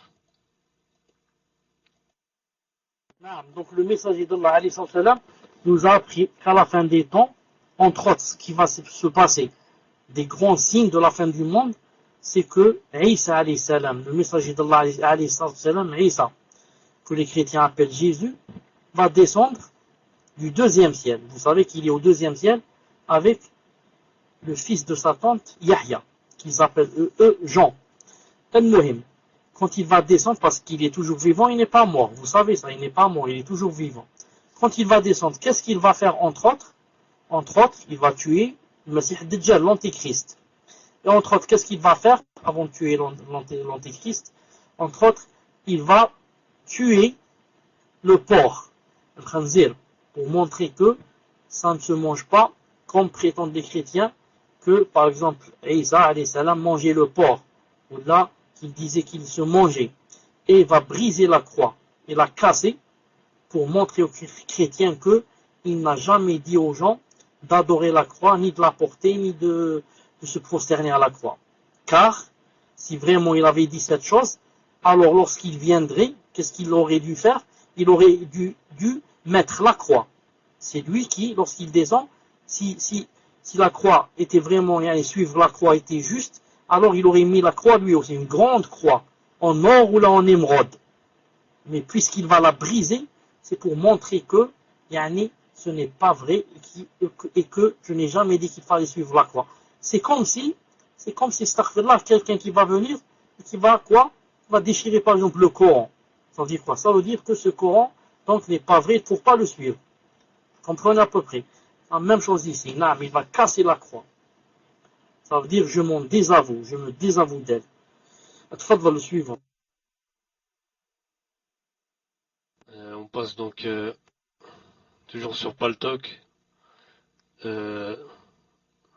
Donc c'est la question de Mouahidine. Est-ce que Abu Marwan, tu as la question? Barakallahu fik. Alors, la question de Mouahidine. Salam alaikum. Bismillah. Hayyakumullah. Quel est l'avis des savants sur le fait de garder son sitar en état d'ihram pendant le Hajj ou la Umrah? Jazakumullah khair. Tfaddal, Cheikh. Wa alaykum salam wa rahmatullah wa barakatuh. Vous savez que pendant le Hajj et la Umrah, quand elle est en ihram, que la femme doit montrer son visage. Mais les savants ont dit que, elle peut quoi? Elle peut mettre quelque chose qui descend sur son visage à condition qu'il lui soit pas collé au visage. Vous savez, si elle peut mettre quelque chose, par exemple, qui est collé au visage et, comme on appelle en arabe l'ahjar, par exemple, et qui va comme ça, avec des élastiques derrière la nuque. Comme ça devient quoi? Ça devient collé au visage. Dans ce cas, c'est interdit. Mais, si elle met quelque chose, au-dessus de sa tête, qui descend comme ça. Et à chaque fois qu'il n'y a pas les hommes, elle relève cette chose. Surtout pour prier. Et à chaque fois qu'il y a des hommes, qu'est-ce qu'elle fait? Elle fait rabattre cette chose sur son visage. Cette chose-là, c'est permis, comme on dit les savants, bi'idhnillahi azawajal. Taïb. Wasmak. Lis barakallahu fik. Lis le numéro que je viens de mettre ici sur la fiche. Lis-le, barakallahu fik. C'est un numéro de portable. 06 16 85 13 12. Tfaddal, Cheikh. J'ai écrit ce numéro, c'est le 06 16 85 13 12. C'est un numéro que je donne spécialement aux sœurs. Je dis aux sœurs de l'écrire, Inch'Allah Ta'ala, pour que vous sachiez que il y a une sœur qui s'appelle Anas. Anas. Cette Anas qui m'a téléphoné, j'ai oublié de lui dire dans quelle région elle était. J'ai oublié de lui dire. C'était à Paris, Lyon, Marseille, Toulouse, je sais pas. Allahu a'lam. C'est vous qui allez lui demander. Cette sœur-là, elle a le problème que je pense que c'est une reconvertie. Elle a seulement 16 ans. Elle a seulement 16 ans, elle porte le djibab, le sitar. Et elle était mariée avec quelqu'un, elle a un enfant. Et ensuite ce quelqu'un, pour une petite chose, je ne sais pas ce qui s'est passé, il l'a battue, elle a saigné, elle est allée à l'hôpital. Et pour se soigner, quand elle est revenue à la maison, elle a trouvé que le frère est né, celui qui s'est marié avec elle, qui lui a 30 ans. Elle en a 16 et lui 30 ans. Elle a trouvé que il avait fermé l'appartement et qu'il est parti en Égypte, en parenthèse, pour demander la science. Je ne sais pas quelle science, il va demander celui-là. Il n'y a pas la plus grande science que le hadith qui dit le meilleur d'entre vous, c'est le meilleur avec sa famille. Je suis le meilleur avec ma famille. C'est ça la grande science. Il n'y a pas d'autre science. Il n'y a pas d'autre science après celle-là. Avant celle-là, je veux dire. Ta sœur est de Marseille. Allahu a'lam. Donc maintenant, cette sœur, puisqu'elle n'a pas trouvé où aller, elle est allée momentanément chez ses parents, qui lui ont demandé de choisir entre enlever le djilbab, le sitar, s'éloigner de cette religion, et d'aller à nouveau à l'école, d'aller à nouveau au lycée ou là au CEM ou là je ne sais pas où elle va. Elle dit, on m'a donné seulement 15 jours, je crois, ici le 20 juin, pour choisir entre les deux, entre choisir la religion Et dans ce cas, sortir de la maison, ou bien rester à la maison et enlever tout, et aller à l'école de nouveau. Et moi, pour la tester, je lui ai demandé, et toi, Yani, que choisis-tu? Est-ce que tu choisis Yani, d'être avec tes parents, ou bien tu choisis l'autre chemin? Elle m'a dit que, Yani, pour tout l'or du monde, jamais elle ne voudrait Yani, s'éloigner de sa religion. Qu'elle est prête à tout sacrifier à cause de sa religion. Mais que, comme je viens de vous dire, dans 15 jours, elle n'aura ni où habiter, ni... Maintenant, elle dit, maintenant déjà à la maison, on me dit, tu te débrouilles. Yani, on te donne même pas l'argent pour acheter des couches au bébé. Donc, je demande à toute sœur qui peut lui téléphoner pour demander dans quelle région elle est, si vous pouvez l'aider pour qu'elle achète des couches, si vous pouvez l'aider surtout yani, pour l'hébergement, le temps que Allah Ta'ala lui fasse une solution, yani, une semaine chez celle-là, une semaine chez celle-là, le temps que Allah Ta'ala l'aide et lui fasse une solution. Yani, je sais que ce sont des moments difficiles hein, pour une sœur pareille de 16 ans qui s'est mariée peut-être à 14 ans, là, 15 ans, avec quelqu'un de 30 ans qui peut-être, Allahu A'lam, je ne sais pas, peut-être a abusé d'elle, c'est toujours un enfant celle-là, Allahu A'lam, surtout si c'est une reconvertie, elle n'a ni wasmo, ni père, ni tuteur qui va la défendre, ni. Donc, vous voyez, yani, Allah Azza wa Jal, yani, vous donne l'occasion de faire comme on fait l'Ansar et les Médinois qui ont hébergé ceux qui sont venus de la Mecque au temps du messager d'Allah sallallahu alayhi wa sallam. Sachez que toute personne qui héberge une personne pour Allah Azza wa Jal, ne serait-ce qu'une nuit, une seule nuit, Allah Azza wa Jal lui donnera des récompenses comme seul lui il sait, comme seul lui il sait.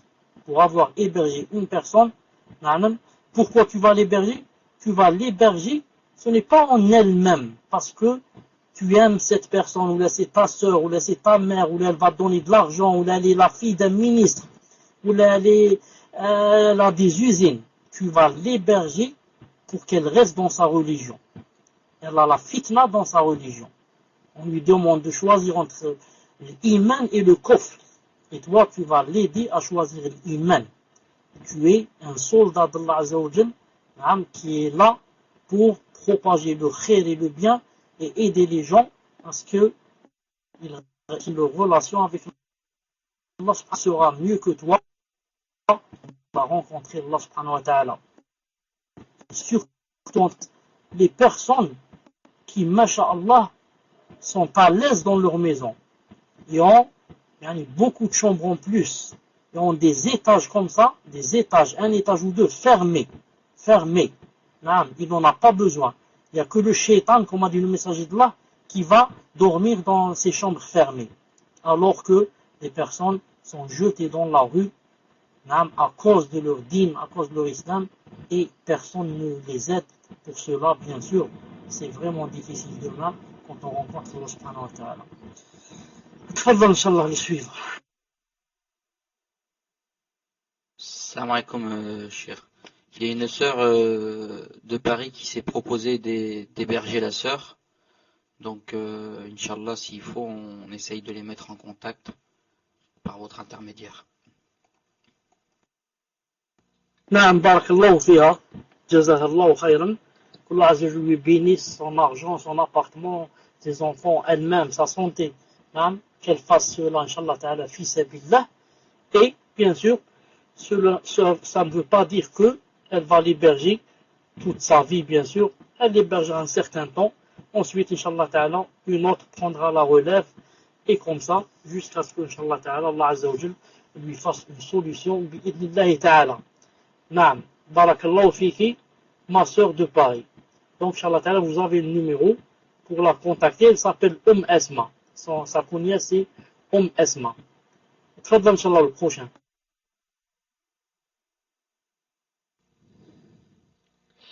Alors, le numéro, il est là. Voilà. Donc, j'ai la question en PV. Alors, salam alaikum, shir. Voilà. Qu'Allah Ta'ala vous protège et vous guérisse. Un frère voudrait savoir s'il est obligé pour une haqiqa de faire la doua quand il égorge, et peut-il égorger à la main gauche, enfin de la main gauche, car il est gaucher. Doit-il égorger un agneau ou un mouton? Barakallahu fik.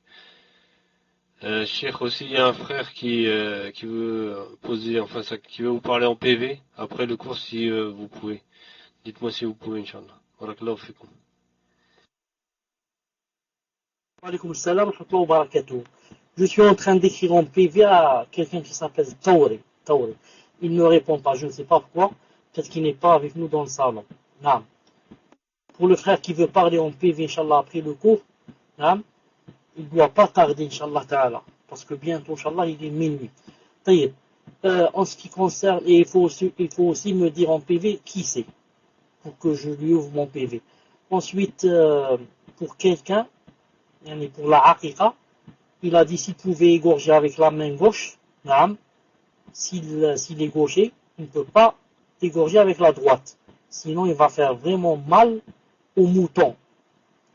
Mais quand il tient le couteau avec la main gauche, il peut, masha'Allah, ça lui facilite la chose. Quant à qu'est-ce qu'il va égorger, de préférence, il égorge 2 moutons si c'est un garçon, 1 mouton si c'est une fille. Ou alors, un seul mouton pour le garçon, dans le cas où il n'a pas les moyens. C'est mieux qu'un agneau. Ensuite, la troisième question, il a posé un troisième détail, je ne m'en rappelle pas. Tfadhal. Je reprends la question. Elle est passée où? Voilà. Alors, il a demandé si on doit égorger un agneau ou un mouton. C'était la dernière question, cher. C'était à propos de la doua, cher. Cher, il parle, enfin, je répète la question. Donc, un frère voudrait savoir s'il est obligé de faire une akhira ou de faire la doua quand il égorge. C'est quand il égorge. Et donc, vous avez répondu si c'est la main gauche, qu'est-ce qu'il doit faire? Et doit-il donc égorger soit un agneau, soit un mouton? Barakallahu fikum. J'ai répondu pour la khar. Reste pour la doua. Je n'ai pas compris qu'est-ce qu'il veut dire ici par la doua. Je ne connais pas une doua spéciale quand on va égorger pour la haqiqa. Je ne connais pas une doua spéciale. Non, on égorge comme on égorge normalement un mouton. Notre frère Abdullah 15 est avec nous. Hayakallah Abdullah. Khana Soufiane. Je te donne le micro, Inch'Allah Abdullah 15 pour nous passer le salam. Tfadhal. Salam d'Angleterre. Tfadhal. السلام عليكم ورحمة الله وبركاته. تسمعني يا شيخ؟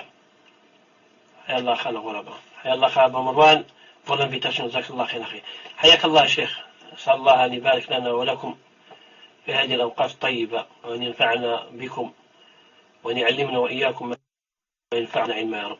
وأسأل الله أن يرزق الجميع الإخلاص والمتابعة في الأعمال والأقوال. حيا الله شيخ الفاضل بارك الله فيك. جزاكم الله خير. Je viens d'arriver juste pour dire, n'oubliez pas la sœur, جزاكم الله خير. Pour ceux qui peuvent, même avec le minimum, alhamdulillah, si c'est sincère, mieux que de donner trop et n'est pas sincère. 10 euros, 20 euros, petit à petit, Inch'Allah, comme ça, on soulage les frères. C'est pas trop pour les frères. Je sais que la majorité des frères n'ont pas assez d'argent. En même temps, on partage. qu'Allah le facilite. حيا الله شيخنا الفاضل جزاكم الله خير. إذا في شيء يا شيخ الله يحفظك أخبرنا احنا نشوف شيء في المسجد نعملها لما عندنا ونبعته إن شاء الله. تفضل يا شيخ الله يحفظك. Donc le frère Inch'Allah Ta'ala, le frère Abdullah 15 dit que si c'est un peu difficile de France de l'aider matériellement, qu'il pourrait faire une collecte d'Angleterre et de l'aider de là-bas. Nous, Inch'Allah Ta'ala, on commence par ceux qui sont proches d'elle, qui peuvent l'aider à acheter des couches, à manger, à ça. Et sinon, Inch'Allah Ta'ala, on va solliciter notre frère et nos frères et nos sœurs qui sont en Angleterre. Tfadlal pour la prochaine question. Voilà, donc on passe à l'InSpeak. C'est bien ça, Akhi Abou Marwan? Ibn Qayyim, c'est bien ça? C'est l'InSpeak? Non. Cheikh Barakallahu Fikum, est-ce que vous pouvez dérider Suleiman? Enfin, avant ouais, c'est pareil. Parce qu'ils n'arrivent pas, en PV, ils n'arrivent pas à me donner les questions. Yadoun et Yadoun et Suleiman. Barakallahu Fikum. Alors, j'ai la question de Yadoun, on va reprendre. Salam alaikum, ma famille est mécréante.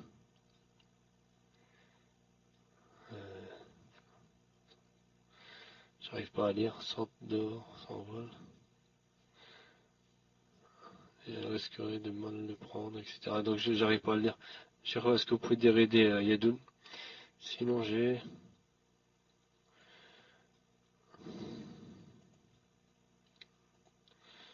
Voilà. Salam alaikum. Ma famille est mécréante et ma sœur mécréante me demande de lui faire un brushing. Et un brushing, c'est une coupe. J'ai peur qu'en lui disant que dans ma religion, on n'a pas le droit d'embellir les femmes qui sortent dehors sans voile, elle risquerait de mal le prendre et que cela casse nos liens. Que dois-je faire? Puis-je mentir en disant que j'ai mal aux mains, etc. Si je dis que je fais telle ou telle chose ou que je m'abstiens de faire telle ou telle chose pour ma religion, pour ma religion, ma famille le prend très mal. Quelle sagesse avoir avec eux, cher. Tfadal, cher. Wa alaykoum salam, rahmatullah wa barakatuh. Naam. Des fois, quand on vit avec des parents mécréants, surtout, par exemple, si on est assez jeune et que ce sont eux les responsables, etc., des fois, c'est difficile de leur parler comme ça, clairement, etc. Ce n'est pas facile et ce n'est pas tout le monde qui peut faire cela. Des fois, au risque on se trouve expulsé, ou là, on se trouve dans la rue, ou là, car ce ne sont pas tous les parents qui sont contents lorsque leurs enfants, par exemple, entrent en islam ou bien par de la religion, etc. Et maintenant, quand elle lui demande de lui faire un brushing, etc., elle ne doit pas le lui faire. Pourquoi? Parce que, comme elle a dit elle-même, quand elle va sortir, elle va l'embellir comme ça, quand elle va sortir. Donc c'est quoi? Donc c'est elle qui a été la cause pour que les hommes la voient, pour attirer les hommes, etc. Mais, elle peut quoi? Elle peut lui trouver des excuses. Elle peut lui trouver des excuses en s'absentant ce jour-là, ou bien en allant je ne sais pas où, et dire que je ne serai pas présente ce jour-là, ou là tu m'excuses, je serai absente, etc. Même si elle doit sortir et revenir. Mais elle doit réfléchir comme ça, comment trouver quelque chose sans mentir. Sans mentir, pour dire que elle ne peut pas lui faire cette chose. C'est comme j'ai dit, même si par exemple elle se dit je vais aller à la poste, etc. Alors elle lui dit que je dois aller quelque part, etc. Tu m'excuses, etc. Et elle lui trouve elle lui trouve une excuse. C'est ce qu'elle dit. Mais si c'est sur elle dit, mais si c'est sur le coup et sur le moment présent, elle demande immédiatement. Quand elle le demande immédiatement, elle peut dire que elles sont des malaises et qu'elle a mal. Elle dit qu'elle a des malaises et qu'elle a mal, ça veut dire qu'elle a malou. Qu'elle est malade. Pourquoi? Elle est malade en ce qui concerne le cœur. Vous savez, nous tous les musulmans, on est plus ou moins malade du cœur. Malade, c'est-à-dire on a de l'hypocrisie, on a des mauvaises pensées, on a ceci, on a cela, juste pour l'esquiver, Inch'Allah Ta'ala. Elle fait théoria. Elle dit que je me sens vraiment pas bien, etc. Et, entre parenthèses, elle parle qu'elle n'est pas bien dans l'iman. Elle dit, je suis pas bien, je me sens faible, entre parenthèses, faible en iman, en foi. Et comme ça. Juste pour qu'elle la laisse tranquille, Inch'Allah. Mais si elle est malade tous les jours, alors si sa sœur lui demande tous les jours, etc., il faudrait, alors dans ce cas, qu'elle lui dise. Il faudrait dans ce cas qu'elle lui dise, voilà, je demande-moi ce que tu veux, mais voilà, j'ai juré par Allah, par exemple, de ne plus faire cela. Par exemple, tu peux jurer, je jure par Allah que je ne ferai pas de brushing, et tu jures pas devant elle, seul. Je jure par Allah que je ne ferai jamais de brushing à une kafira. Ensuite, quand tu la rencontres, tu dis, j'ai juré par Allah de ne plus jamais faire cette chose. Là, ça m'a fait des problèmes, etc. J'ai des problèmes avec le brushing. C'est ça les problèmes. Tu n'as pas menti. Tu as des problèmes en lui faisant le brushing, tu vas avoir des problèmes demain devant Allah. Tu dis, j'ai juré de ne plus faire le brushing. Là, j'ai des problèmes, etc. Ça veut dire que tu as juré pour les kuffars. Tu n'as pas menti. Et comme ça, tu essaies toujours de trouver, une chose, Inch'Allah Ta'ala. أتفضل le suivant. Non, cher. Cher Barakallahu Fikoum, votre PV, comme ça je vous donnerai le nom de la personne. Donc on passe à Paltok. Donc Salama, si vous avez la question de Salama. Après Abu Maran ou après Ibn al. Très bien. Barakallahu Fik, cher. Alors. Salam alaikum, Shaykhuna, Barakallahu fikum wa jazakumullah khaira, vous ainsi que les admins. Ma question concerne la médisance et se divise en deux. Nous avons dit que la médisance est de parler d'une personne absente en des termes négatifs. Mais est-ce aussi de la médisance si on parle de la vie d'une personne, mais dans ses aspects positifs, mariage, naissance, déménagement ou tout autre événement.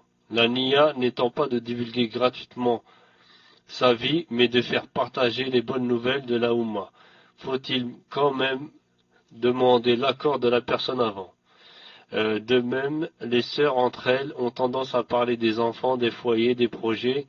D'autres sœurs, quand elles ne sont pas là, d'accord, des projets d'autres sœurs quand elles ne sont pas là. Cela entre-t-il dans la médisance? Les paroles dites n'étant pas en soi péjoratives. Les paroles, elles sont pas méchantes, elles sont plutôt bonnes, mais toujours dans les bonnes, une bonne intention. Barakallahu fikum. Voilà, Cheikh, tfaddal. Wa alaykoum salam wa rahmatullahi wa barakatuh. J'attends, Inch'Allah, ta réponse en PV. En ce qui concerne ce qu'elle a dit, ça ne rentre pas dans la médisance. Ce qui rentre dans la médisance, on l'a bien dit, c'est parler des gens absents en des choses qu'ils détestent, s'ils l'entendaient, en des défauts, en leurs défauts, en des choses que, s'ils vont l'entendre, ils vont quoi? Ils vont pas, ça va pas leur faire plaisir, ça va pas leur plaire. Mais si au contraire, on parle d'eux en bien, c'est permis. Et d'ailleurs, dans le Coran, dans la dua, qu'est-ce qu'il y dit?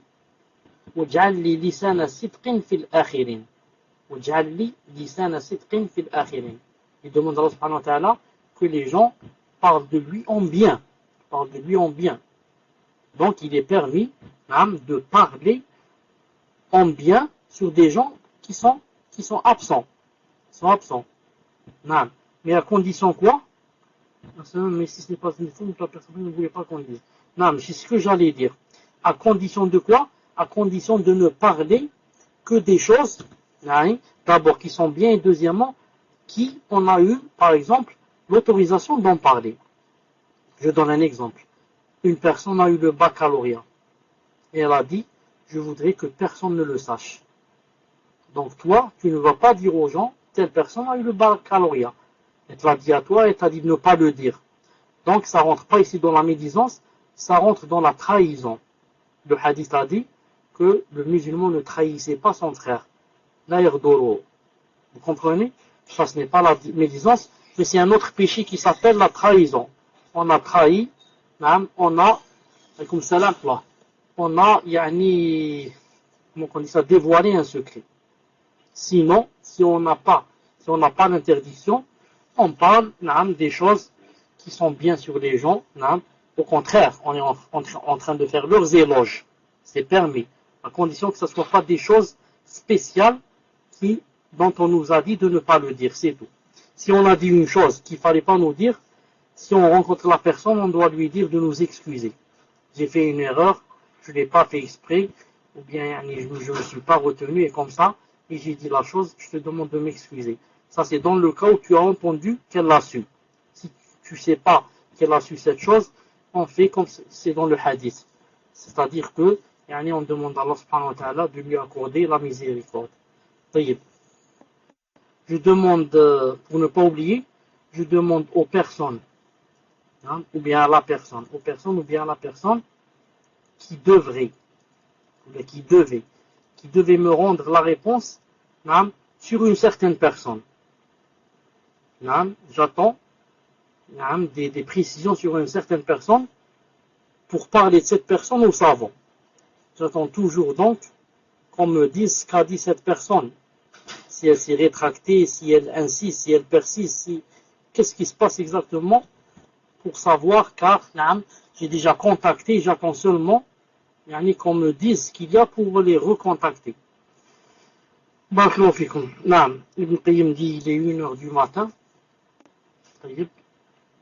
On va s'arrêter, Inch'Allah Ta'ala, là, pour, Inch'Allah Ta'ala, se rencontrer, Bidna Azza wa Jal, samedi, dans le cours de la Aqida, Inch'Allah Ta'ala.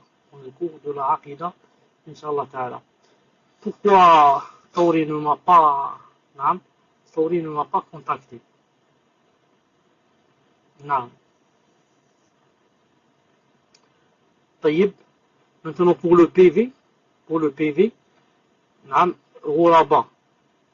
Pour le PV, je te réponds que cette personne ne peut pas entamer les démarches maintenant. Pourquoi? Parce que cette personne n'est pas encore divorcée.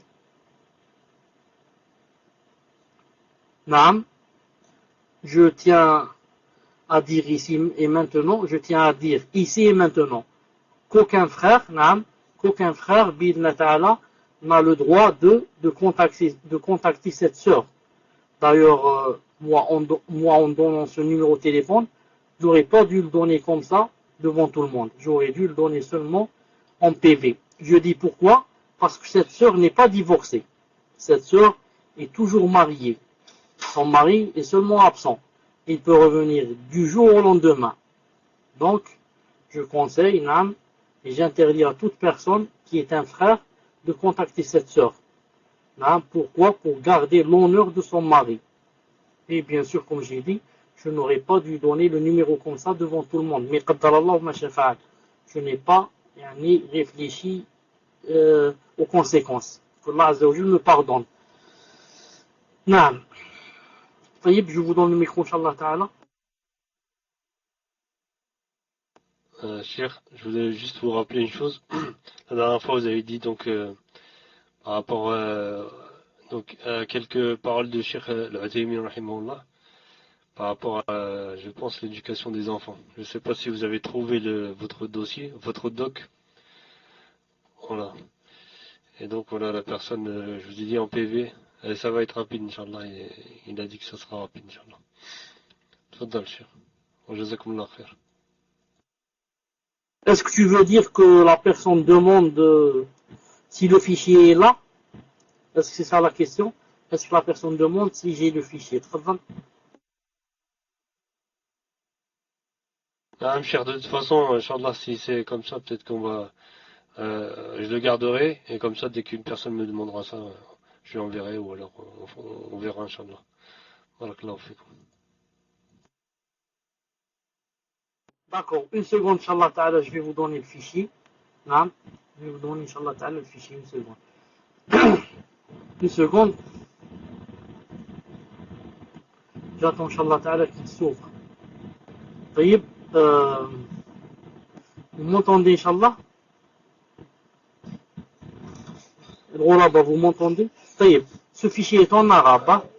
Je vous lis et je vous traduis, Inch'Allah Ta'ala. Alors, le fichier est en arabe. Non.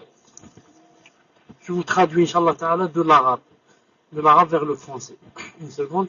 Il a dit, سئل العلامة محمد بن صالح العثيمين رحمه الله كيف يعلم الأب أبناءه التوحيد. Le Cheikh Ibn Uthaymin rahmatullah, le grand savant, on lui a posé la question, comment le père peut-il apprendre le tawhid et l'unicité à son fils? فأجاب يعلمهم التوحيد, il a dit, il leur apprend le tawhid, نعم يعلمهم التوحيد كما يعلمهم غيرهم من الأمور, comme il leur apprend les autres choses. ومن أحسن ما يكون في هذا الباب كتاب ثلاثة الأصول. Et il a dit, ce qu'il y a de meilleur dans cette matière tawhid, c'est de leur apprendre le livre les trois fondements de Cheikh Mohammed ibn Abdul Wahhab. إذا حفظوا عن ظهر قلب, il a dit, s'ils l'apprennent par cœur, il leur fait apprendre le livre par cœur, s'il peut bien sûr, quand ils sont à un certain âge. وشرح لهم معناه على الوجه المناسب. Et ensuite, il essaie de le leur expliquer, نعم المناسب لأفهامهم وعقولهم. Et il essaie de leur expliquer d'après leur niveau et leur intelligence. S'il arrive à cette chose, c'est vraiment qu'il a fait un grand khayr, un grand bien. لأنها مبنية على السؤال والجواب. Il a dit parce que ce livre, ce qui contient de bien, c'est que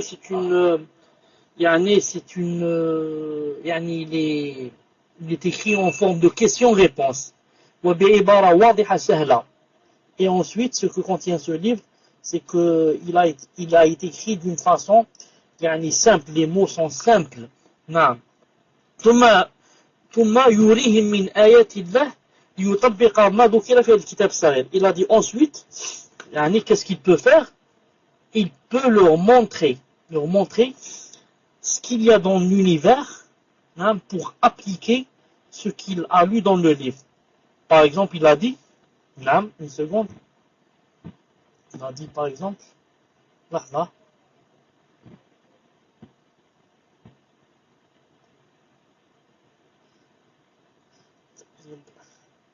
est-ce qu'il est nuit le frère? Il a dit, il leur dit par exemple, Shams, par exemple, il leur montre le soleil. Il leur montre le soleil comme ça, par la fenêtre, dans la journée, ou même si c'est dessiné, il leur montre le soleil. Il leur dit, même le dit il leur dit, qui a ramené ce soleil? D'où vient ce soleil? C'est pour ça que s'il leur montre le vrai soleil, c'est mieux qu'il leur montre le soleil dessiné. Car s'il montre le soleil dessiné, il va leur dire d'où vient ce soleil. On va lui dire c'est toi qui l'as dessiné. Mais s'il montre le vrai soleil, il va dire d'où vient ce soleil. Comment se fait-il que le soleil soit là? Je ne sais pas d'où il est venu.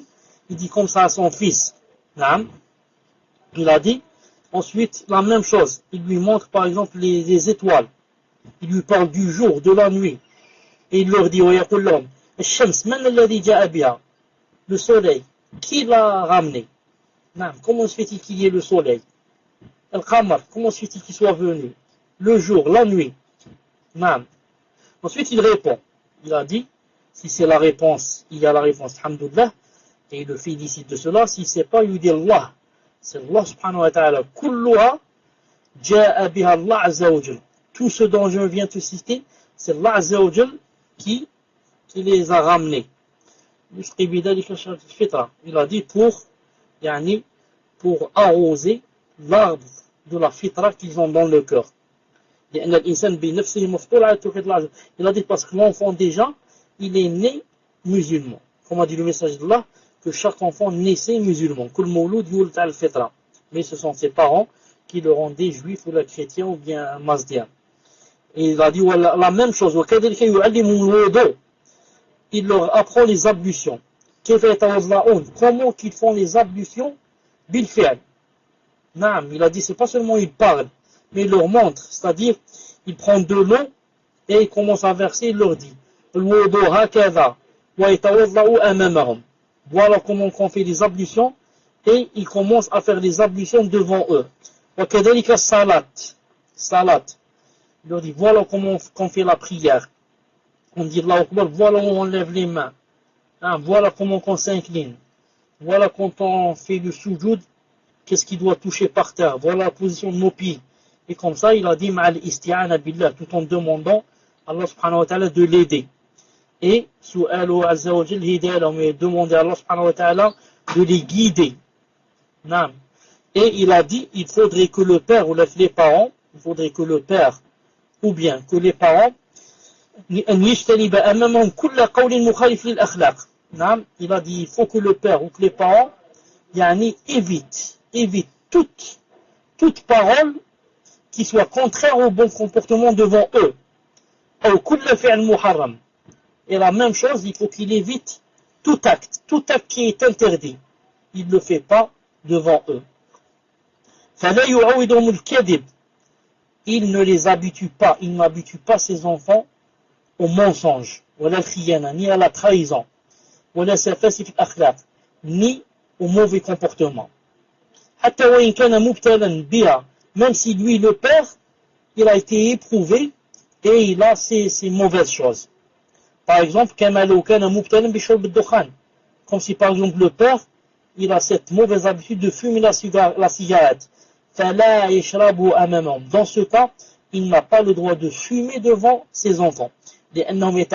Parce qu'ils vont s'habituer. Et ensuite, ça ne va pas leur paraître que c'est haram. Ils voient le père fumer devant eux, ça ne va pas leur paraître que c'est haram. C'est pour ça que je suis sûr qu'un jour ils vont essayer. Ils vont dire si c'était haram, je ne vois pas pourquoi mon père il fait cette chose. Il a dit, et